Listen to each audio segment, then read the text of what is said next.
Donc alors il faut comprendre pourquoi dans le terme de terouma on voit li lishmi pour mon nom et aussi pour Ve'asuli Mikdash, tu dis Rashi, Ve'asuli lishmi pour mon nom. Alors on peut rapporter la Gemara de Bava Metzia, Pehe Amoudbet, qui raconte l'œuvre de Rabbi Chia. Rabbi Chia était presque au niveau de Rabbi Yehuda Hanassi. Si Rabbi Yehuda Hanassi ne lui avait pas dit de prendre sa suite, Rabbi Chia serait devenu le nouveau roi d'Israël, le nouveau Nassi d'Israël. Et on raconte qu'un jour Rabbi Chia et Rabbi Hanina discutaient ensemble, et Rabbi Hanina lui dit, tu sais, moi je suis plus fort que toi en Torah. Si un jour la Torah arriverait à être oubliée, je ramènerai la Torah seulement qu'avec mon enseignement. Rabbi Chia il répond, il dit, mais avec moi la Torah ne serait jamais oubliée. Et il dit, comment je fais pour qu'elle ne s'oublie pas? Je vais planter du coton, je crée des tissus, j'en fais des filets. Le filet, avec les filets, je chasse le cerf. Le cerf, je lui fais la shrita, je la cuisine et je donne à manger aux orphelins. Ensuite, on en était là dans les textes, Ve'arichna megilta, et je crée avec la peau des cerfs, je crée des parchemins. Ve'katavna chamisha chumshe, et j'écris sur ces parchemins les 5 livres de la Torah. Ve'salikna lemata, et je vais dans les villes, Umakrina chamisha yenuke bechamisha chumshe, et j'enseigne à 5 orphelins, à 5 enfants, pardon, il n'y a pas marqué, yenuke c'est enfant. J'enseigne à 5 enfants, 5 chumashim, c'est-à-dire que chaque enfant, un chumash, toi Bereshit, toi Shema, toi Vaikra, Umatnina shita yenuke shita sidre, et je prends 6 autres enfants, et je leur enseigne, avec cette peau de bête, ces parchemins que j'ai créés, les 6 sédarim, les 6 traités, les 6 ordres de Mishnah. Zraïm, Moed, Nashim, Nezikim, Kodashim et Taorot. C'est-à-dire la Mishnah. Je leur enseigne la Mishnah. Mais ça, c'est un plan pour ne pas oublier la Torah? Oui, tout à fait. D'accord. Attends une seconde. Okay. Et donc, j'enseigne à chacun d'eux un seder. Donc, toi, tu vas prendre Zraïm, toi, tu vas prendre Moed, toi, tu vas prendre Nashim. Ve'amarna lehu, et je leur dis, Adeadarna va'atina. Tant que je ne suis pas revenu, parce que je vais devoir aller visiter une autre ville maintenant, et en fait, il allait comme ça de ville en ville faire la même chose. Il dit aux premiers enfants auxquels il avait enseigné, il leur dit maintenant, je vais faire quelques tours, je vais voir 3, 4, 5 villes, je reviendrai dans 6 mois, et quand je reviendrai, entre-temps, Ekrou adade ve'itnu adade. Enseignez-vous l'un à l'autre. Toi qui connais Bereshit, parce que je t'ai enseigné Bereshit, toi tu enseigneras Bereshit à celui qui a appris Shemot. Toi qui as appris Moed, je t'ai appris Moed, bah, tu enseigneras Moed à celui qui a appris Israël. Et ainsi de suite. Chacun vous vous enseignerez. Et quand je reviendrai, je vous interrogerai. Ve'avdela les Torah de lot ishtakach mi-Israël. Et ainsi, je fais en sorte que la Torah ne s'oublie pas d'Israël. Haïnu de Amar Rabbi. Et sur ceci, a dit Rabbi Yehuda Hanassi, l'écrivain de la Mishnah, l'auteur de la Mishnah, Kamak dolim ma'asechia. Combien les actions de Rabbi Chia sont grandes. Et c'est pour ça qu'il a dit à Rabbi Chia, je t'interdis de prendre ma place, de devenir Nassi. Parce que si tu deviens Nassi, tu ne pourras plus faire ce que tu es en train de faire. Tu as une œuvre kadosh, tu as une mission extraordinaire d'enseigner aux enfants. C'est grâce à toi que la Torah ne sera pas oubliée d'Israël. Jamais. C'est Rabbi Chia qui a apporté cela. Eh bien, tu ne peux pas prendre la place, une place honorifique qui te feront peut-être oublier ces enfants. Amar les Rabbi Ishmael, Rabbi Yossi. Rabbi Ishmael dit au nom de Rabbi Yossi, qui était un très très grand maître, Rabbi Yossi. À Philo Mimar, est-ce que... Donc, Rabbi Ishmael, il est copain avec Rabbi Yehuda Hanassi. Et il lui dit, Rabbi Yehuda, tu dis que Rabbi Chia, ses actions sont grandes. Mais est-ce que les actions de Rabbi Chia sont aussi grandes et plus grandes que les tiennes, à toi, Rabbi Yehuda Hanassi, qui a été l'auteur de la Mishnah? Et Rabbi Yehuda Hanassi répond, à Marley In. Oui, Rabbi Chia me dépasse. Afilou Me'aba, il lui dit, est-ce qu'il dépasse notre maître conjoint, qui est Rabbi aussi? Est-ce que Rabbi Chia, qui a fait tout ce plan de sauvetage d'enfants pour la Torah, est-ce que ce Rabbi Chia dépasse aussi notre maître conjoint qui est Rabbi Yossi? Amarle, il lui dit, Lote'e kazot be Israël. On ne peut pas insinuer de telles choses en Israël. Pourquoi? Parce que tu veux juxtaposer deux personnes qui ont vécu dans des générations différentes. C'est comme tu veux dire, qui est plus grand, Baba Saleh ou Moshe Rabbeinu?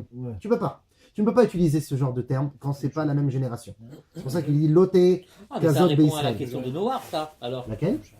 Qui dit, est-ce qu'à son époque, c'était un grand... Oui, tout à fait, alors, c'est exactement. Mais c'est pour ça qu'on dit... C'est pas la même époque. Voilà, c'est pour ça qu'on te dit, s'il avait vécu à une autre époque, d'après un avis, il dit, il serait plus grand. S'il avait vécu, par exemple, à l'époque d'Avraham Avinu. Et d'après un autre avis, s'il avait vécu à temps d'Avraham Avinu, il serait beaucoup moins grand. Donc finalement, ce sont des visions différentes de la grandeur d'une personne. Mais les deux sont d'accord de dire que selon les générations, ça change.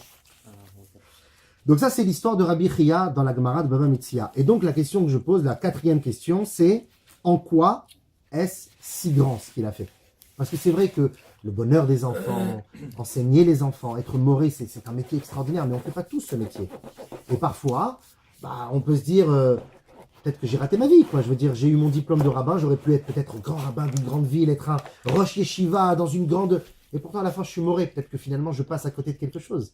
Le Baal Shem Tov te dit que l'enseignement que tu peux donner aux enfants, d'ailleurs, le Baal Shem Tov a toujours été un moré, un Melamed Tinokot.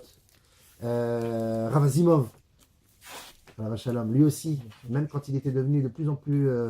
il avait des betrabat de partout, des responsabilités très très lourdes. Il a jamais lâché les bancs d'études avec les enfants, quitte à Aleph, quitte à Bet, hein, CE1, CE2. Il ne lâche pas. Parce que les enfants, c'est pas seulement c'est l'avenir, c'est notre puissance. Je dis c'est comme ça que la Torah ne s'oublie pas. C'est beaucoup plus que c'est notre avenir. Parce que quand on dit c'est simplement notre avenir, c'est une théorie, c'est un beau poème, mais qui passe à côté parfois de notre honneur. On pense que peut-être on est capable de mieux. Est-ce que vraiment c'est... Alors que voilà, finalement, c'est énorme. On ne sait pas ce qu'on peut faire quand on enseigne aux enfants. Donc quand on fait, je sais ici, pendant les Shabbatot, vous ramenez les enfants, etc. C'est extraordinaire. Ça a un très très grand mérite. Mais nous, on veut comprendre pourquoi. Pourquoi c'est si grand? Et surtout, la deuxième question qu'on pose sur Rabbi Chia, c'est pourquoi cette manière de faire? 5 Rumashim à un groupe, 6 Sidrei Mishnah à un autre groupe. 5, 6, il faut qu'on comprenne. Pour comprendre ceci, Mais surtout on les va enfants, introduire... ils sont exceptionnels les enfants pour Bien sûr, retenir. aussi. Ah non, mais c'était les enfants de l'époque. Ils n'avaient pas la DS, les PlayStation. Non mais chaque enfant était comme ça. Ils donnaient une noix à un ou ils enfant, choisissaient à les l'époque. enfants pour les enseigner. À qui ils les transmettaient. Alors je pense peut-être qu'ils choisissaient les enfants qui avaient la capacité de se souvenir, qui avaient une bonne mémoire. Mais Rabbi Chia, je pense qu'il partait du postulat qu'un enfant est une bonne patte. Et que quand un enfant il est tranquille des sujets... Tu sais, les enfants n'ont pas de difficultés, n'ont pas de soucis dans leur vie. Pas de soucis. Ce ne sont pas les soucis de la parnassa, les soucis du shalom bayit, les soucis de la vie sociale, de la carrière, ils n'ont pas ça. Mais dans nos jours, ils en ont des soucis finalement.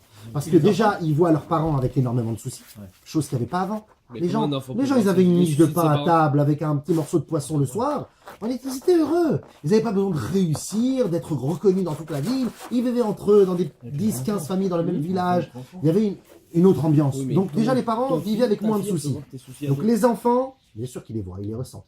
Un enfant, il voit, il ressent tout. J'ai le pire sourcil du monde, je le montrerai jamais. Quel âge Il a 2 ans. Ouais, d'accord, super. Ah voilà, il y a un souci. Mais en réalité, si je te parle maintenant d'un point de vue un petit peu plus essentiel, non, théorique essentiel, un enfant, il ressent même quand il est dans le ventre de sa mère. Donc à plus forte raison quand il a 2 ans. Sauf que c'est pas encore conscient chez lui, il n'a pas compris, il n'a pas dit papa a des soucis. Ça, il aura, quand il aura 7 ans, 6-7 ans, il va comprendre papa a des soucis. Papa, il va peut-être pas venir te le demander. Papa, qu'est-ce que t'as? Mais même avant, exactement, ça dépend de l'enfant. Mais même quand un enfant ne l'exprime pas émotionnellement, il le ressent inconsciemment. Donc ça, c'est évident. Donc les enfants de nos jours, déjà, vivent les soucis des parents. Et plus encore, les enfants d'aujourd'hui ont des soucis. Pourquoi ils ont des soucis? Parce qu'ils vivent dans un monde qui leur offre tellement de centres d'intérêt différents, ils ne savent plus où mettre la tête. On leur demande d'être, par exemple, se diriger vers une carrière. Pas une carrière, je veux dire, vers un objectif, une direction spirituelle. De Gdoucha, de Tahara. On les sort dehors, ils voient des affiches de partout, et des films, et les bandes annonces. Comment tu veux que l'enfant, à la fin, il aime plus Moshe Rabbeinu que Harry Potter? On ne peut pas lui en vouloir. Il y a une équation compliquée. Donc c'est pour ça que les enfants vivent un état schizophrénique à l'heure actuelle, qui leur crée des soucis involontaires. Donc les enfants de l'époque étaient beaucoup plus tranquilles pour ça. Mais essayons de se concentrer sur le sujet. La pizza, en plus, ça va refroidir, c'est dommage. Donc une petite intro. Chaim, comment elle va ta main? Je sais penser à toi cette semaine. Tu sais ce qu'on dit quand la main elle est touchée? On dit dai. Parce que dai, c'est les mêmes lettres que yad. Donc, le Bofou, il. Dai, il n'y a plus de. Par la main. Ayano, exactement. Et le pied, c'est quoi? Oui. Regel. Regel, c'est le goral. C'est la chance. C'est pour ça, le goral, c'est un peu ça, c'est la chance. Et puis la journée, elle prend sa forme selon le pied sur lequel tu t'es levé. Donc le goral dépend de ton regel. Bon allez, trêve de plaisanterie. Alors, reprenons. Je suis juste après le trait. On va essayer d'avancer un peu plus vite, les frères. Une petite introduction pour répondre aux questions qu'on vient de poser jusqu'à maintenant. Donc, je récapitule. On a posé la question pourquoi on utilise le nom de Dieu quand on apporte les cadeaux Beth Amikdash. C'est quoi le nom de Dieu? Et deuxième question qu'on a posée, c'est par rapport à Rabbi Chia qui enseignait les enfants de cette manière. Alors, pour comprendre ceci, il faut déjà partir du postulat que le Beth Amikdash terrestre, les Beth Amikdashot, que ce soit le Mishkan, le tabernacle démontable pendant 40 ans dans le désert, que ce soit le Mishkan Shiloh, qu'on a eu après notre entrée en Eretz Israël avec Yoshua, que ce soit le Beth Amikdash Arishon de Salomon, le Beth Amikdash Hasheni avec Mordechai et Dariavesh et tous ceux qui ont pu le construire ensuite, et les Hashem Beth Amikdash Hasheishi. Oh, eh bien, ces Beth Amikdashot, la physique, ne sont que le reflet, comme le reflet d'un miroir, c'est que le reflet d'une réalité beaucoup plus profonde qui est le Beth Amikdash Shel Ma'ala, le Beth Amikdash d'en haut. Et quel est le Beth Amikdash d'en haut? C'est comme si on vivait dans un monde à l'envers, on est à l'intérieur de la flaque, mais si on lève la tête, on est au-dessus de l'eau, et qu'on prend une bonne bol d'air, qu'on prend un bon bol d'air, on se rend compte que la vérité est ici, dans un monde au-delà, et que le Beth Amikdash terrestre n'est que le reflet ou la conséquence d'un Beth Amikdash plus essentiel. De ce fait, depuis la destruction du Beth Amikdash, comme maintenant on n'a plus le Beth Amikdash physique, ça veut dire que d'une certaine manière, on n'a plus non plus un Beth Amikdash spirituel, ou en tout cas, il est partiellement éraflé lui aussi. Parce que si le Beth Amikdash Shel Mata, il a été touché, d'une certaine manière, le Beth Amikdash Shel Ma'ala aussi, d'en haut aussi, puisqu'on a dit que ce n'est que le reflet. Bon. Eh bien, effectivement, on va voir dans un instant que, depuis la destruction du Beth Amikdash, le nom d'Hachem est incomplet. Et comme on a dit juste avant, apportez pour moi des cadeaux, faites pour moi un Beth Amikdash. Rashi nous dit 2 fois sur place, c'est quoi pour moi? L'Ishmi, pour mon nom. Quand vous faites un Beth Amikdash, quand vous apportez des cadeaux, vous êtes en train de reconstruire mon nom qui a été coupé, qui a été détruit pendant les galouyot, pendant les exils. Donc c'est-à-dire que tant que le Beth Amikdash n'est pas totalement reconstruit, on a le nom de Dieu qui n'est pas encore totalement complet. Et on va voir ça tout de suite. Regardez petit 4 à gauche. Mais sur quoi on a apporté les corbanotes, c'était pour reconstituer le nom. Et ouais, exactement. Donc il n'était pas complet aussi. Non. Si on voulait le reconstituer. Non, pas reconstituer. Enfin, Akadosh Baruch Hu, il dit, faites mon nom sur terre, parce que c'est la première fois qu'on le faisait. Avant ça, il n'y avait pas de Mikdash. Donc quand Dieu il te dit, faites-moi un Mikdash maintenant, parce que moi j'existe déjà en haut, faites-le en mon nom. Faites-le pour mon nom, pour le Yud Kevavke. Et si un jour il se détruit, ben il y a une partie de mon nom qui est aussi éraflée. On va voir ça tout de suite dans la Gemara de Hiruvin, Yutret Amoudbet. Regardez, petit 4 à gauche. Non, excusez-moi. Petit 3 d'abord. Petit 3 à gauche. Chumash Bereshit, Kafret Yudzaï. Vayira Vayomar. Yaakov Avinu, quand il était couché sur le sol et qu'il a fait le rêve, il a commencé à s'endormir, il a eu peur et il a dit Manora Makomazé. Combien il est redoutable cet endroit. Enze Kim Bet Elokim. Je crois pas qu'il a fait comme ça. C'est pour vous mettre dans l'ambiance. Je vois pas Jacob faire ça, moi. Walia. Encore de l'eau. On dirait que c'est de l'eau là. Ah oui. On l'appelle la tunisienne, c'est pas bon. Vaïra Vayomar, il a eu peur, il a dit Manora Makomazé. J'ai fait un peu différent là. C'est le même. Manora Makomazé, combien est-il redoutable cet endroit? Et Enze Kim Bet Elokim, ce n'est sûrement que la maison de Dieu. C'est sûrement ça la maison de Dieu. Vezé, Sha'ar Hashamaim. Et ça, c'est la porte du ciel. Là où je suis couché, c'est le mont Moria, c'est l'endroit du Kodesh HaKodeshim, le futur Beth Amikdash sera construit sur la terre où il est couché. Il dit, waouh, je sens que je suis dans le portique là. Hein. Je vais dans le gate pour monter dans le Beth Amikdash chez le Mala. Et Rashi nous dit quoi sur place? Ou Midrasho, il rapporte le Midrash et il dit, chez Beth Amikdash shel Mala, Mechouvan Keneged Beth Amikdash shel Mata. Le Beth Amikdash d'en bas est juxtaposé, relié, complètement fusionnel avec le Beth Amikdash d'en haut. C'est-à-dire que quand Yaakov Avinu est couché sur le sol et qui dit Beth Elokim, c'est la maison de Dieu, c'est la maison de Dieu physique. Mais il dit mais c'est Sha'ar Hashamaim. Ici c'est le portique qui amène vers le ciel et comme dit Rashi sur place, qui amène vers où? Vers un Beth Amikdash d'en haut, un Beth Amikdash spirituel, un Beth Amikdash neshamatique. Ça c'est déjà on donne la première preuve dans le texte. Maintenant, on va ramener une deuxième preuve par rapport au nom de Dieu qui est un peu effacé, Chazé Shalom, à cause de la destruction du temple, parce que comme on vient de dire, le Beth Amikdash d'en haut, en fait, c'est le nom de Dieu. Et quand il n'y a plus le Beth Amikdash en bas, en tout cas éraflé, eh bien le nom de Dieu aussi, Chas Shalom, il est aussi un peu éraflé en haut. Et ça, c'est la Gemara de Hiruvin, Yutret Amudbet, qui le cite. Petit 4 à gauche. Miyam Shecharav Beth Amikdash, Dayo la Olam Sheishtamesh Bishte Otiot. Depuis la destruction du Beth Amikdash, le monde ne se suffit que de 2 lettres. Chez Nema, comme il est dit dans le Tehilim 150, Pasuk Vav, Kol Hanshama Tehalelka. Toutes les Neshamot du monde, c'est-à-dire toutes les âmes, toutes les créatures du monde, louent Akadosh Baruch Hu. Oh, reste, toutes les Neshamot du monde louent Akadosh Baruch Hu, mais à quel niveau de Dieu? Quelle partie du nom de Dieu est-il loué par toutes les Neshamot du monde? K. Mais K. Yudke. Or, on sait que le nom de Dieu, c'est Yudke Vavke. C'est comme si que David Amelech, il est en train de dire ici, tous les Neshamot du monde ont la capacité seulement de louer qu'une partie du nom de Dieu. Yudke. Ça, c'est la Gemara qui rapporte le Tehilim. Maintenant, Rashi, il explique la Gemara, il dit comme ça.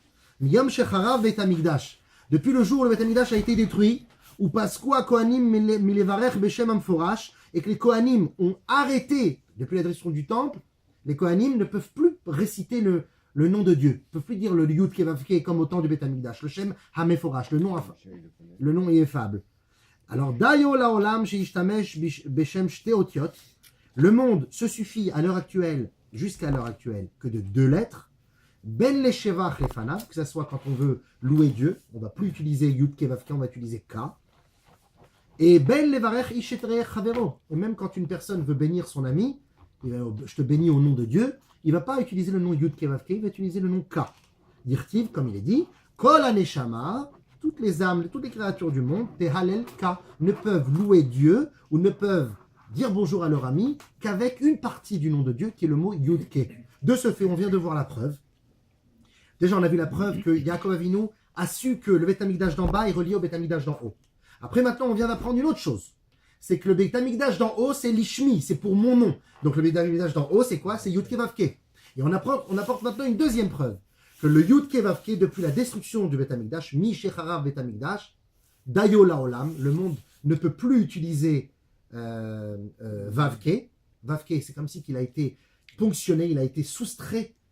On ne peut plus utiliser Vavke. Alors vous allez me dire, oui, on dit le nom d'Hachem, on dit Ado, plus loin Naï. Évidemment qu'on lui prononce. Mais de manière plus essentielle, même quand tu dis le nom de Ado, le nom d'Hachem, à l'intérieur de ce nom, ce qui va refléter l'essence de Dieu dans ce nom, c'est le Yudke seulement, pas le Vavke. Kol Aneshama Tehalelka. Il n'est pas en entier. C'est Vavke, c'est Yudke et pas Vavke. Pourquoi? Parce que le Beth Amikdash a été détruit. Et comme on vient de dire, le Beth Amikdash, son reflet, enfin plutôt, le nom de Dieu, le reflet du nom de Dieu, c'est le Beth Amikdash d'en bas. Comme le Beth Amikdash d'en bas a été détruit, alors ça a enlevé le Vavke d'en haut. Ça, c'est le Mara de Hiruvin. Les Kohanim pouvaient prononcer Yud Kevavke tout le temps. Mais à présent que le Beth Amikdash est détruit, on ne peut dire que seulement Yud Ke. Regardez petit 5 à gauche, dans le Sefer Shmot, Pasuk Tetzain, Perek Yud Zain. Vayomer, Ki Yad Al-Kes Ya, Ki Yad Al-Kes Ka, Milchama la Hashem be'amalek midor dor. C'est le dernier pasuk de la paracha. Et il dit, Ki Yad Al-Kes, la main de Dieu est sur le trône Ka. C'est quoi Ka? Encore une fois, Yud Ke. Le nom d'Hachem, mais partiel, pas entier. Milchama la Hashem be'amalek midor dor, c'est une guerre contre Amalek en chaque génération.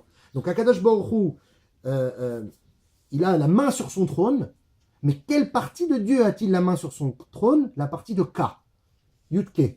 Et qu'est-ce que dit Rashi sur place? Nishba Akadosh Baruch Hu she'en shemo shalem. Hachem il jure. Rashi sur place, vous voyez. Rashi il dit, Hachem jure, et il dit, mon nom n'est plus entier. Ve'en kiso shalem, ma chaise, mon trône n'est plus entier. Ad she'imche shemo shel Amalek. Jusqu'à ce que j'efface le nom de Amalek, et Misa Amalek, Romain, deuxième étape Beth Amikdash détruit.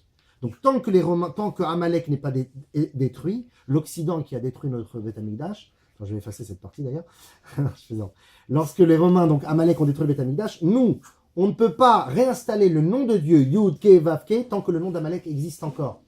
Tant qu'il y a Amalek, le nom de Dieu n'est pas entier, et il possède combien de lettres sur les 4? Seulement 2, Yud, Ke. Alors nous, on va être... Comment, pardon? Pourquoi ils jouent sur ça? Pourquoi c'est si important pour qu'ils jurent sur ça? Quelle est la raison? Mishba, c'est comme si que Akadosh Baruch Hu, c'est une promesse. Il dit, je jure que tant que je peux pas réinstaller mon nom, tant que vous n'avez pas compris qu'il faut effacer le nom d'Amalek. C'est pour ça que Timché et Zecha Amalek, c'est une mitzvah de la Torah, et c'est pas seulement le Amalek physique, mais c'est le Amalek spirituel, et c'est le Yetzirara, et c'est toutes les ta'avot de ce monde. Si vous prenez pas conscience de cela, comment vous voulez que j'interagis avec vous, que je redescende sur terre avec toute la splendeur de mon nom? C'est pour ça qu'au début de la paracha, on a dit avant, faites-moi un mikdash, faites-moi des terumot, faites-moi l'ishmi. Mazé li, veikrou li teruma, l'ishmi pour mon nom, réinstaller, réintégrer mon nom. Ça c'est par rapport à Sefer Shmot. Petit J, le Tikkun Zohar, dans Hagdaba 9, l'introduction 9, révèle que ceci est allusionné dans le Tehillim 96, Pasuk Yud Aleph, où il est écrit Yismechu hashamayim v'tagel haaretz. Yismechu hashamayim v'tagel haaretz. Le cieux se réjouissent et la terre est en allégresse. C'est les Rachetevot, c'est les initiales. Yismechu, Yud, hashamayim, He, v'tagel, Vav, haaretz, He. On a Yud Ke Vav Ke. Et nous dit, le Tikkun Zohar, nous dit que le ciel, c'est-à-dire le niveau de Hashamayim, le niveau du ciel, les Malachim, les Neshamot, les Tzadikim, de toutes les générations qui sont dans le ciel, eux, ils peuvent Yismechu, ils peuvent se réjouir. Pourquoi? Parce que comme le nom de Dieu Yud Ke Vav Ke, il existe seulement partiellement, il n'y a que le Yud Ke qui existe. Et Yud Ke, c'est quoi Yud Ke? C'est Yismechu Hashamayim. Donc eux, ils peuvent encore se réjouir. Le ciel, les mondes spirituels, le Gan Eden, l'Olam Haba, eux, ils peuvent se réjouir. Mais nous, sur terre, on n'a pas le Vetagel Haaretz, nous dit le Tikkun Zohar. Parce que tant qu'on n'a pas le Vav Ke, il nous manque les dernières lettres des 4 noms de Dieu, des 4 lettres de Dieu, eh bien on ne peut pas encore atteindre le niveau de Vetagel Haaretz. Le ciel, même en Galoute, les anges, etc., sont toujours joyeux, car le Yud Ke est encore employé chez eux. Mais nous, on n'a pas le Vav Ke. Petit cas. Voilà pourquoi, Ve'asuli Migdash, faites pour moi un sanctuaire. Qu'est-ce que dit Rashi? Lishmi, pour mon nom. Regardez petit 6 à gauche. Dans la Gemara de Megillah, page 10b, à propos de la construction du Mishkan, il est dit, Tanya, il a été enseigné, Oto hayom haïta simcha lifna kadosh baruch hu, le jour où le Beth Amikdash a été construit par les Juifs avec Moshe Rabbeinu, c'était un jour, keyom shenivreu bo shamaim va'aretz. C'est un jour comme si que Akadosh Baruch Hu était aussi joyeux que quand il a créé le monde, le ciel et la terre. Pourquoi on utilise ça? Parce que quand tu as construit le Beth Amikdash, tu as réinstallé Yud Ke, Vav Ke. Et donc, tu as Yismechu Hashamayim, tu as le ciel qui se réjouit à nouveau. Bon, à nouveau, lui, tu s'est toujours réjoui. Et tu as Vetagel Haaretz qui se complète. La terre aussi est en allégresse parce qu'on peut réinstaller le Vav Ke. C'est pour ça qu'Hachem, il te dit, faites-moi un Mikdash parce que grâce à cela, vous réintégrez mon nom. Et si, Chas Shalom, il y a une destruction, bah, le Vav Ke s'en va à chaque fois. Quand vous réinstallez, deuxième Beth Amikdash est construit, le Vav Ke revient. Quand il est détruit, le Vav Ke repart. Pourquoi? Ribono Shalom, qu'est-ce qu'il a fait ce Vav Ke? Pourquoi le Vav et le He sont toujours en mode mobile? C'est nous. C'est nous, exactement. Tout dépend de nous. Vetagel Haaretz, c'est nous. Le troisième Beth Amikdash quand il va être créé. Amen. Avant Mashiach ou après? C'est-à-dire quoi avant Mashiach? Qu'est-ce que ça s'appelle avant Mashiach? Mashiach, c'est tout un processus de plusieurs dizaines d'années. Donc qu'est-ce que c'est Mashiach pour toi? Le son du grand chauffard? Après. Non, je sais pas. C'est pour ça. Du début alors. C'est quoi le début? Le début, on est déjà dans les Yemot HaMashiach. On est déjà dans les Yemot HaMashiach, dans les périodes messianiques. Il y a plein de signes depuis des dizaines d'années. Donc on est déjà dans les périodes messianiques. On est déjà un petit peu dans le côté Mashiach. Bah là, on est vers la fin des Yemot HaMashiach. Bah à la fin, alors c'est. Donc le Beth Amikdash, toujours pas là. le Beth Amikdash sera construit avec après il sera reconstruit avant Triat HaMetim, donc dans la première période de Mashiach. Oui, parce que dans le Rambam, il dit que lorsque le Mashiach, il ramène tous les critères de Mashiach, le Rambam, et il dit que l'un des critères pour être Mashiach Vadaï, c'est qu'il construise un Beth Amikdash à Yerushalayim. Avant même qu'il y ait la résurrection des morts et qu'on monte dans un statut. On fera un cours sur Mashiach si tu veux un jour. Ah ouais. Revenons. Ah, il est parti. Il faut mieux prier Mashiach ou Beth Amikdash, c'est Mashiach. Non mais c'est quoi le... Bah oui, mais il viendra après, alors c'est quoi Moi, je crois que c'est Si tu pries pour le Beth Amikdash, c'est sûr que Mashiach sera là avant. Oui. Donc c'est bon. Et si tu pries pour Mashiach, c'est sûr que le Beth Amikdash viendra après. Et alors, continuons. Donc, c'est pour ça que quand viendra Mashiach, voilà, tu vois, tu as dit le mot Mashiach, regarde le petit L. C'est beau. Oh là là. C'est où? C'est le dernier mot que j'ai dit avant, c'est ce que tu... Et quand viendra Mashiach, on complétera le Vavke. C'est pour ça que le mot Géoula, les amis, c'est quoi avec Géoula? C'est Gaal, comme tu dis Gaal Israël, que Dieu il délivre Israël. Gaal. Gimel, Aleph, Lamed. Gaal. C'est quoi Géoula? Tu rajoutes quoi dans le mot Géoula? Un Vav et un He. C'est tu es Goël, le Vavke. Tu délivres le Vav et le He.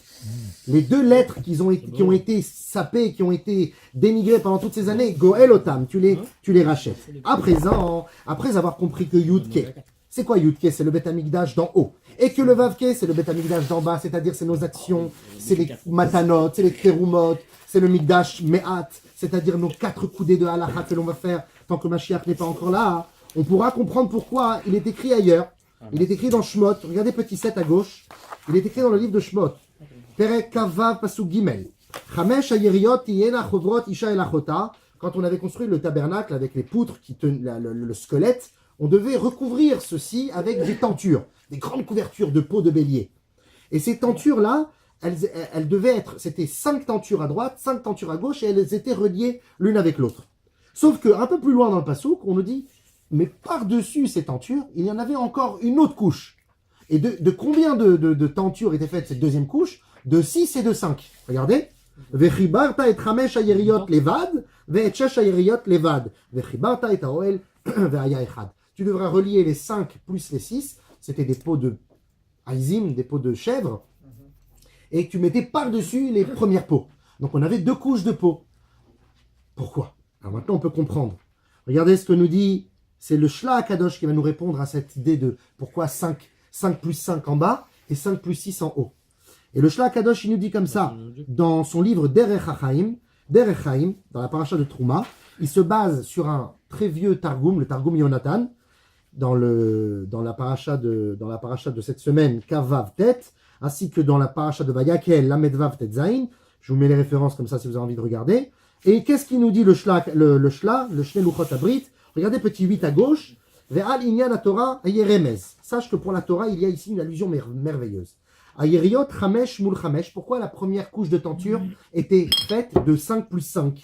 Keneged aluchot shayu chamisha mul chamisha. C'est par rapport au table de la loi qui était 5 face à 5. Les 5 premiers commandements de la première table face aux 5 deuxièmes. Maintenant, achakach, ensuite, tu devais par-dessus mettre 5 plus 6. Yeriot acherot chamesh mul shesh. C'était 5 devant 6. Romez la Torah chez Birtav. La Torah chez Birtav, la Torah écrite, c'est les 5 livres de la Torah. Bereshit, Shmot, Vayikra, Shmot, Bamidbar, Dvarim. Les 5 livres de la Torah. Et Mazé les 6, c'est quoi les 6 autres? C'est les Shisha Sidre Mishnah. Ce sont les 6 traités, les 6 ordres de Mishnah. Vehem Mechuvanim, Yachad, Zemulze. Et ils étaient reliés, fixés l'un avec l'autre parce qu'ils sont finalement fusionnels. On ne peut pas l'un sans l'autre. L'un, il ne peut pas dire j'étudie que Torah chez Birtav.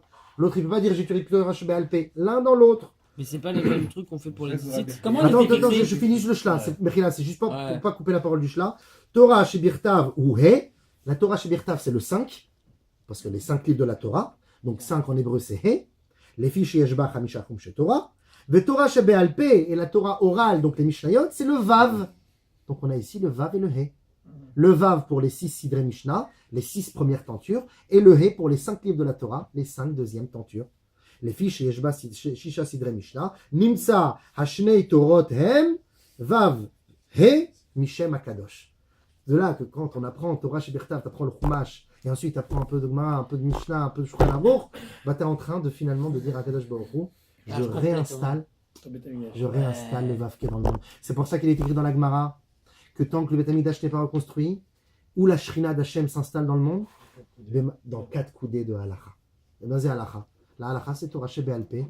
Quand on nous dit finalement que grâce à cette Torah chez Birtav qui me donne les forces pour ensuite mieux comprendre Torah chez Be'alpé, je fais la fusion entre le Vav et le He et je réinstalle Dieu sur terre. Mais pas encore totalement. C'est un petit peu mon 4 coudées à moi. On veut que ces 4 coudées elles soient exponentielles, qu'elles touchent toutes les coudées du monde.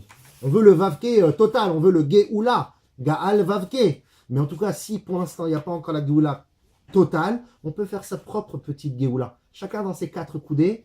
Et quand on est un petit peu chassid, les 4 coudées doivent aussi accompagner, fusionner les 4 coudées d'un autre. Et pas seulement penser qu'à soi. Mais aller voir les autres et les ramener dans tes propres 4 coudées ou même lui créer à lui ses 4 coudées. Tu vois, tu vas lui dire, tiens, je vais te créer ta propre structure. Et ensemble, on va fusionner comme des bulles là, dans les molécules là, qui se créent au moment de la gestation. Oups, et ça devient une, et après encore une autre. Et après, voilà, c'est le monde change. Ron, le tableau. Regarde le tableau. t'expliqueras.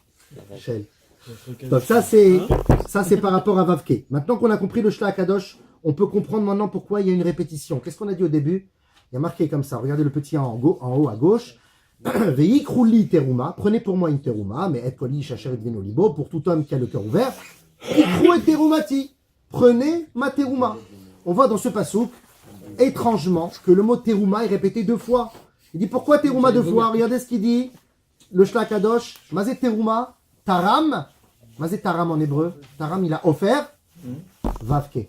Dommage que j'ai pas le tableau là pour vous montrer, mais teruma. Ouais, mais on va pas le sortir. Teruma, c'est tav. Essayez de vous imaginer. Tav, resh, vav, mem, he. Si vous enlevez le mot taram, qui est le don, il reste vavke.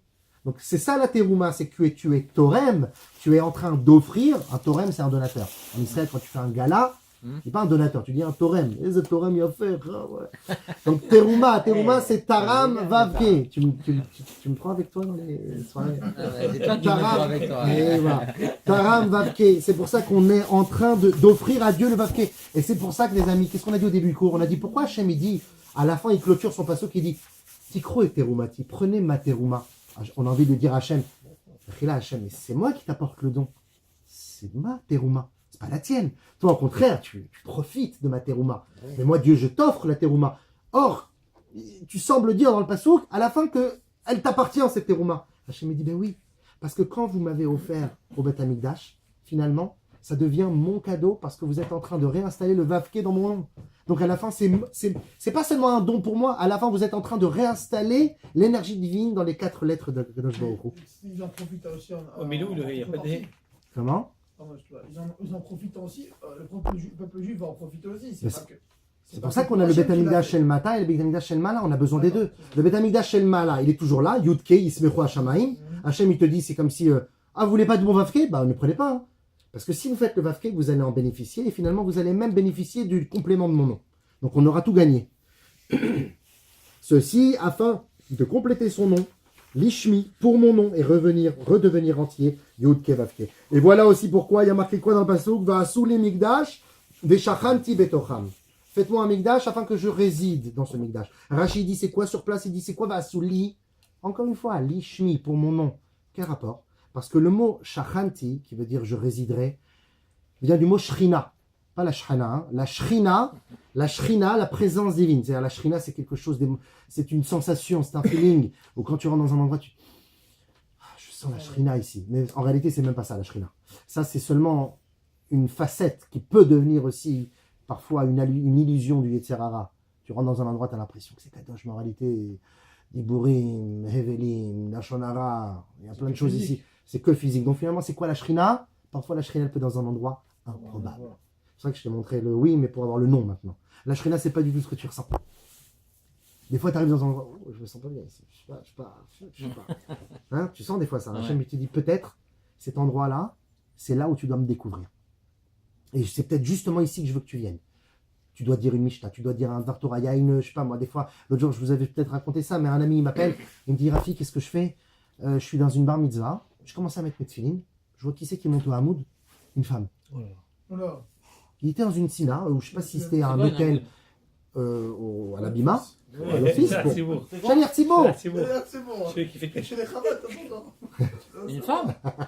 Ça se trouve, c'est pas bien de se moquer. Ça se trouve, c'est un homme, vous l'avez pris pour une T'es femme. trop mignon. Rico, franchement, t'as une pureté. Il fait comme Resh Lakish, tu sais, il a vu que c'était une femme, s'est retourné, c'était un homme. Non, On m'appelle Georges.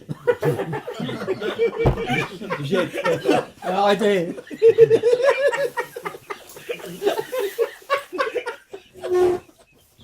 Comment on me pose? Non, on peut pas faire pause. Il n'y a pas de pause. Bon, c'était une femme, et il était là avec cette féline, bon, il a fini, il m'a appelé, il m'a dit, qu'est-ce que je fais? J'ai le droit de prier avec eux. Bon, évidemment, je lui ai dit, je peux pas prier avec eux. Il dit, bon, moi, que je m'en vais et tout. Je lui ai dit, non, pas du tout. Pas du tout. T'as le choix de t'en aller, et on va dire, te retirer du Yetzer Hara. Mais là, t'es pas dans une boîte de nuit. Concrètement, c'est une bar mitzvah, il y a des gens, ils sont venus pour honorer, etc. Reste, Fais pas la tefila avec eux. C'est bon. Et t'attrapes les gens, peut-être à la fin tu leur mets une paire de tefilines ou tu dis un mot Torah à quelqu'un. Peut-être que tu es arrivé ici pour sauver un juif qui avait des pensées négatives, qui n'était pas heureux dans sa vie, et qu'avec un seul mot tu allais lui sauver la vie. T'en sais rien. Ouais, Maintenant il faut être fort pour ça. Faut pas toujours plonger aussi. Voilà. Quand tu sens pas t'as le niveau, tu t'en vas. Mais bon, Hachem, mais on a le niveau ici. On a le level. Donc quand on a l'occasion de faire une mitzvah, il faut tout de suite, il faut pas lâcher parce que le mot shrina, finalement c'est quoi shrina? C'est shachan. Il réside. Yudke. Yudke.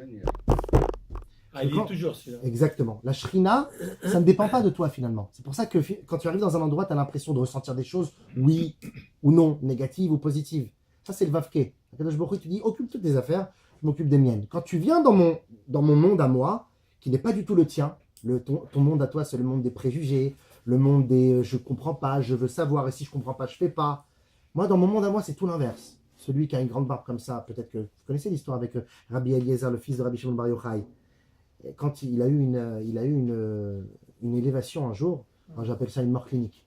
Hein, son corps, sa neshama s'est échappé du corps, il est resté quelque temps, il est revenu dans son corps, il est revenu à la vie, et il a dit à papa, tu sais, j'ai vu des choses là-haut, tu sais, comme des fois on entend ces histoires, des gens qui ont vu le souvent. tunnel, Ouais, bien sûr. la lumière, tout ça. Ne passe pas Il dans la dit, lumière. j'ai fait, Moi, dans les mers, je me casse. C'est un piège. Ils sont partis, ils sont jamais revenus. C'est pour ça que j'aime pas trop la lumière, moi. Je suis monté, quand je suis redescendu, Une papa, ramette. j'ai vu là-haut dans le ciel, j'ai vu que tous les tzadikim sur terre, là-haut, ils sont pas aussi tzadiks, et que tous les Réchaïm sur terre que j'ai vus, ils sont pas aussi Réchaïm là-haut. Que au niveau de leur Neshama, c'était vu différemment, complètement différemment par Dieu, comme un père qui va à la chose avec ses enfants. Un, il était turbulent, l'autre, il est plus sage, et les gens, ils jugent à l'extérieur, ils disent ça, il est bon celui-là. Ouais, un petit coquin celui-là. Et le père, il te dit, pas du tout, tu sais pas quel chesed il a celui-là. Il est turbulent, mais il a un chesed. Il a un avat Israël, il transpire la bonté. L'autre, il est peut-être sage, mais c'est une barre de fer. Donc finalement, c'est des préjugés. Nous, on est dans le vavke. Hachem, il te dit, si tu veux, avant ma shrina, sache que shrina, c'est shachen yudke. Et au niveau du yudke, ça, tu peux pas juger. Donc, Veshachanti betocham, je résiderai parmi vous, car Hachem met sa shrina dans le monde par son yudke. D'ailleurs, où il va mettre sa shrina dans le monde par son yudke, on l'a vu la semaine dernière, il y a 2 semaines. Yud, ah non, on l'a fait, je sais plus. Le yud, il va mettre dans le mot ish, l'homme, et le he, il va mettre dans la femme, ça va faire isha. Et si tu enlèves le yud, tu connais ça, Rico? Non. Si tu enlèves le yud de ish, Ça fait rêche. et tu enlèves le he de la femme, de isha, ça fait esh, le feu. Si tu n'as pas la divinité au sein du couple, s'il n'y a pas yud ke, s'il n'y a pas la shrina d'Akadosh Baruch Hu au sein du couple, c'est-à-dire l'envie, la persévérance, les concessions, le compromis pour justement arriver à un shalom, et qu'on dit qu'on s'efface pour l'autre, etc., qui sont finalement l'intérêt d'amener Dieu dans le couple, eh bien, s'il n'y a pas ça, il y a esh. Donc Akadosh Baruch Hu, il réside sur la terre avec Yudke, je t'ai mis un coup de rasra, et ceci c'est pas Shrina, c'est Shachen Yudke, et ça c'est pour lui, Shachan Yudke. Mais nous, qu'est-ce qu'on fait? Taram Vavke. On est d'accord les amis? Vous êtes avec moi? Oui. Shrina c'est Shachan Yudke, il réside par son Yudke dans le monde, et nous, comment on lui rend l'appareil? Avec Teruma. Teruma c'est Taram Vavke. Donc à la fin, il y aura Yudke de lui, et Vavke de nous. Maintenant qu'on a compris ça, on pourra foncer vers la fin, encore 10 minutes, et je vous libère. À présent, comprenons pourquoi Rabbi Chia étudiait de cette manière, afin que la Torah ne soit jamais oubliée. Il enseignait la Torah aux enfants de cette manière pour qu'elle ne soit jamais oubliée. 5 et 6. Vavke. 5 aux enfants, Chumash, et Vav aux autres enfants, la Mishnah. Regardez petit 9 en bas. Venodati lechashem. ודיברתי איתך מעל הכפורת. ונודעתי לך? oui. מבין שני הקירובים, אשר על ארון העדות, את כל אשר אצווה אותך אל בני ישראל. Hachem il dit, je te ferai témoignage et je parlerai avec toi sur la plaque d'or, par-dessus le Aaron HaKodesh, l'arche sainte, et ma voix sortira entre les 2 enfants, les 2 chérubins, les kérouvim, les chérubins. Et Rachid dit sur place, il dit c'est quoi ces chérubins? Kérouvim, dmut partsouf tinok lahem. Les kérouvim, ils avaient un visage d'enfant, de bébé. Et la Gemara de Souka, He Amudbet, nous dit, Maï kérouv, c'est quoi un krouv? Amar Rabbi Abaou keravia. Keravia, en araméen, veut dire un enfant. Donc kérouv, en fait, quand tu dis un chérubin, c'est un enfant. Le mot chérubin vient du mot kérouvim. Chérubim, kérouvim, c'est une traduction latine transformée de l'hébreu. Mais d'où vient le mot hébreu kérouv? Vient du mot de l'araméen de la Gemara, kéroubia, qui veut dire enfant. Donc les kérouvim, c'était des enfants. Et regardez ce que dit la Gemara, Shabbat. L'araméen est venu après. Bien sûr, mais l'araméen parlé par les juifs, c'était considéré comme une langue sainte, tu sais. L'araméen, L'araméen avant l'hébreu ou l'hébreu avant évidemment, l'araméen après. Mais l'araméen, c'est considéré comme une langue sainte, parce que c'est une langue de galoute, mais qui a permis aux juifs de faire perdurer la Torah, comme un peu les judéo-arabes. C'est aussi qu'on peut considérer, il y a des gens qui étudient en judéo-arabe, qui écrivent des livres en judéo-arabe. Combien de Talmidei Chachamim, Michel, ont écrit des livres? Le Rambam, il aurait pu écrire en hébreu, mais c'est un judéo-arabe. Parce que ça a une valeur. C'est comme l'araméen, c'est comme le yiddish. Le yiddish, c'est une langue sainte aussi, d'une certaine manière, pour les ashkénazim. Ce sont des langues qui ont été formatées par les juifs, pas seulement pour se différencier des goïms, c'était un dialecte de ghetto. Pas du tout. Ça, c'est social. C'était bien plus profond que ça. Donc finalement, l'araméen, même s'il est venu après, le mot kérouv est relié avec kéroubia, qui veut dire en araméen l'enfant. Nous dit la Gemara de Shabbat, Kuf Yutet Amud Bet, Lo Charva Yerushalayim, Ela Bishvil Shebitlu Bat Tinokot Shel Beit Rabban. Si le Beit Hamikdash a été détruit, c'est juste parce que un jour on a dit aux enfants, allez, sortez des classes, il est 3 heures, mais on finit pas à 6 heures aujourd'hui. Allez, on est fatigué, c'est un jour de jeûne, allez, rentrez chez vous. Comme ils ont été mévatel, la Torah des enfants, le Beit Hamikdash a été détruit, nous dit la Gemara de Shabbat. Ainsi que, je veux foncer le Mechila, ainsi que nous dit le Midrash. Regardez, de l'autre côté de la feuille, en une seule traite, mais voir le Midrash, de Echa Rabba, Aleph Yud Gimel, nous dit, Ba ur'e kama chavivim tinokot lifnei HaKadosh Baruch Hu. Viens et observe combien les enfants sont agréables aux yeux de Dieu. Galta Sanhedrin velo galta Shrina imahem. Quand, au temps du deuxième Beit Hamikdash, ou même du premier, les gens de la grande assemblée, le grand tribunal a été exilé, la Shrina est toujours restée dans le Beit Hamikdash. La Shrina restait dans le temple. Galou Mishmarot velo galta Shrina imahem. Quand les tours de garde, les Lévim, les Kohanim qui gardaient le Beit Hamikdash, eux aussi ont été chassés par les mécréants, par les Réchaïm qui nous ont chassés. La Shrina, elle ne partait toujours pas. Le jour où ils ont enlevé les enfants, les jeunes Kohanim ou les enfants qui étaient autour du Beit Hamikdash, ou même qu'ils ont dit aux enfants dans les villes, arrêtez d'étudier la Torah, là la Shrina elle a dit maintenant j'ai plus de raison d'être là.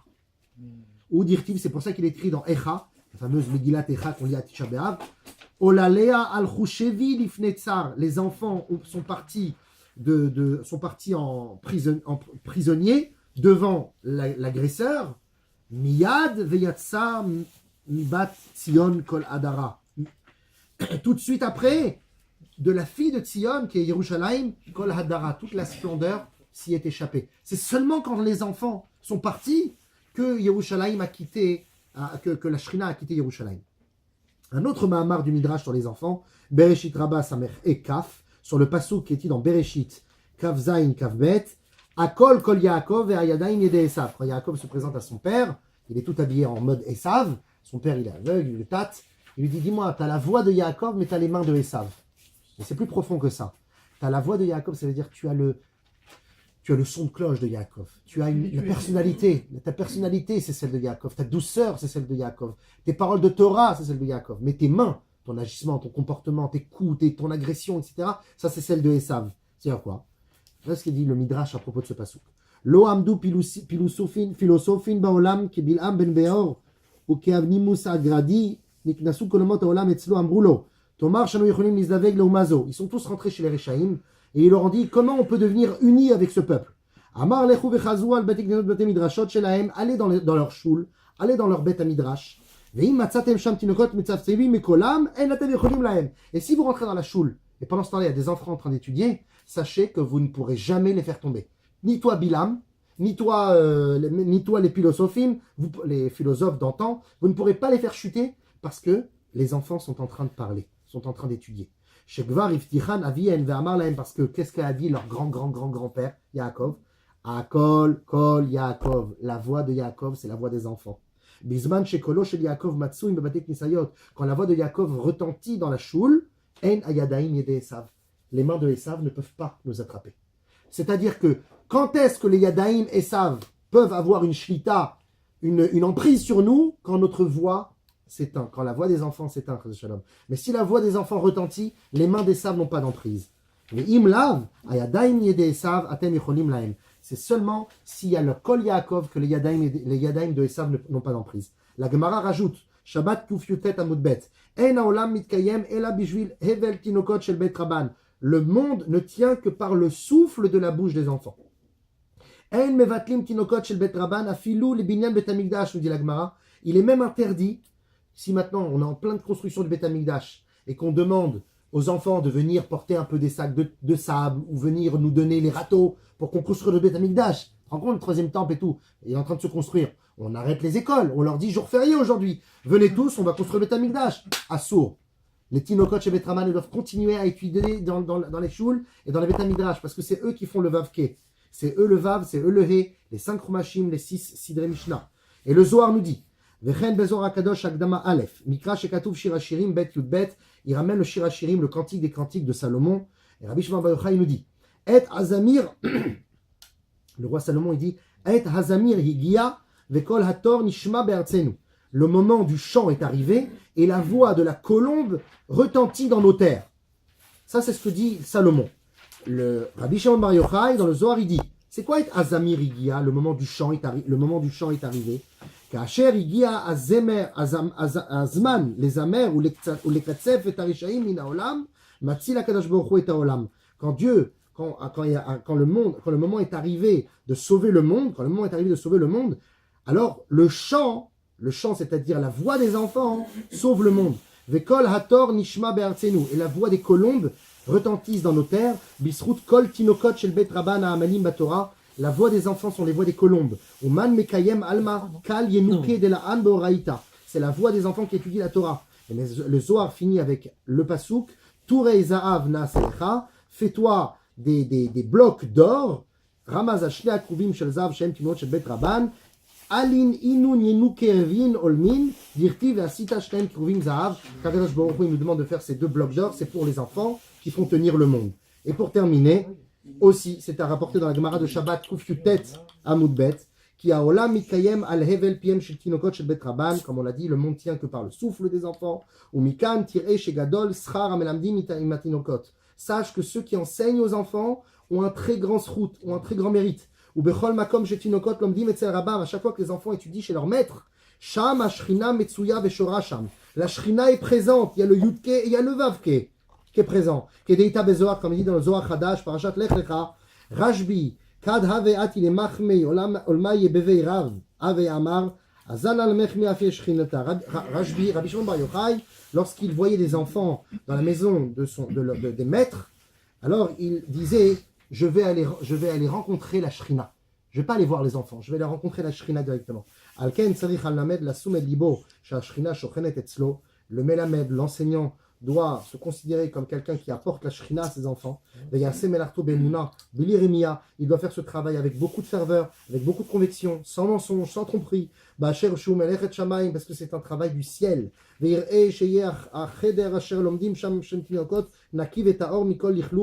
doit faire attention que ce cheder, cette salle de classe où il enseigne, est un endroit de propreté où règne que des choses saintes et propres, de toute saleté, même physique.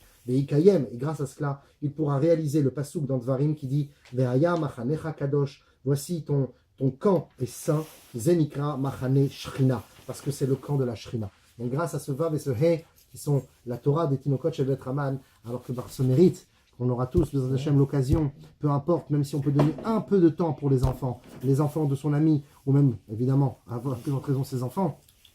Mais comme il dit dans la Gemara, que celui qui enseigne la Torah au fils de son ami, c'est comme si qu'il l'a mis au monde. C'est comme si qu'il l'a engendré. Donc, que je vous fasse que très très vite, avec tous ces souffles d'enfants, on puisse plus entendre parler de la galoute, et que grâce à ce souffle, comme le souffle de la mer, qui ouvre la mer et qui repousse tous les Réchaïm, alors que le Beth Amikdash sera reconstruit avec le Yud Kevavke, avec le nom complet d'Akadosh Baruch Hu, le Shem Hashem.